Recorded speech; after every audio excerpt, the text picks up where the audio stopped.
গতকালকে যে একটা অনাকাঙ্ক্ষিত ঘটনা ঘটলো, আমাদের মাঝ থেকে বিদায় নিয়েছেন শরীফ ওসমান হাদি। এই বিষয়ে আপনি কতটুকু ব্যথিত হয়েছেন? ওসমান হাদি ভাই শহীদ হয়েছেন, এটা জাতির জন্য একটা দুঃখের বিষয়। এই সুখ বইবার, এই দুঃখ প্রকাশ করবার এবং এই সহ্য করবার ক্ষমতা আমাদের জাতিগোষ্ঠীর কারণেই। রাষ্ট্র ব্যর্থ হয়েছে ওসমান হাদি ভাইয়ের মতন বিপ্লবীদেরকে রক্ষা করতে। রাষ্ট্র ব্যর্থ হয়েছে স্বাধীন সার্বভৌমত্ব বাংলাদেশের মানুষের জানমালের নিরাপত্তা দিতে। তাই ওসমান হাদি ভাইকে দিনে দুপুরে প্রকাশ্য দিবালোকে খুনিরা খুন করে পালিয়ে গেছে। আমি বলবো এটা রাষ্ট্রের ব্যর্থতা, এটা রাষ্ট্রের অযোগ্যতা। আমরা অত্যন্ত দুঃখিত, আমরা অত্যন্ত দুঃখ পেয়েছি।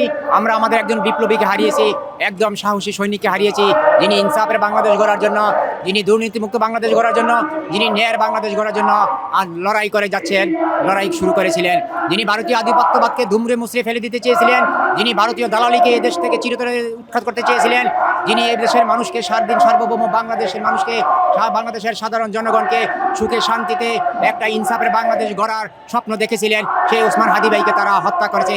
এই হত্যা সমগ্র জাতিকে করা হয়েছে, এই হত্যা গণতন্ত্রকে করা হয়েছে, এই হত্যা করা হয়েছে স্বাধীন সার্বভৌম বাংলাদেশ ৭১-কে এবং ২৪-এর বিপ্লবকে। আমরা সারা বাংলাদেশের সমস্ত জনতাকে আহ্বান করতেছি, আপনারা রাজপথে নেমে আসুন। শহীদ ওসমান হাদি ভাইয়ের রক্তের শপথ নিয়ে আমরা যে কাজটা ৫ই আগস্ট ২৪-এ করতে পারি নাই, সেটা আমাদের করতে হবে। জুলাই বিপ্লব যখন সংগঠন শেষ হলো ৫ই আগস্ট, আমাদের দুইটা কাজ করা দরকার ছিল। একটা হচ্ছে বিপ্লবী সরকার গঠন করা দরকার ছিল, একটা সেই বিপ্লবকে এবং বিপ্লবীদেরকে রক্ষা করার জন্য একটা বিপ্লবী গার্ড বাহিনী গঠন করা দরকার ছিল। কিন্তু আমরা ব্যর্থ হয়েছি, আমরা বিপ্লবী সরকার গঠন করতে পারি নাই এবং বিপ্লবী গার্ড বাহিনীও গঠন করতে পারি নাই, যার ফলশ্রুতিতে হাদি ভাইকে আমাদের হারাতে হলো। আমরা আর কোনো হাদি ভাইকে হারাতে চাই না, আমরা আর কোনো জুলাই যুদ্ধকে হারাতে চাই না, আমরা এই জুলাই বিপ্লবকে আর পদদলিত করতে চাই না।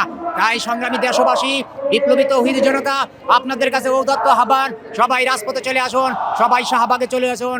এবারের সংগ্রাম আমাদের বিপ্লবী সরকার গঠন করা সংগ্রাম, এবারের সংগ্রাম বিপ্লব এবং বিপ্লবীদেরকে রক্ষা করার জন্য বিপ্লবী গার্ড বাহিনী গঠন করার সংগ্রাম।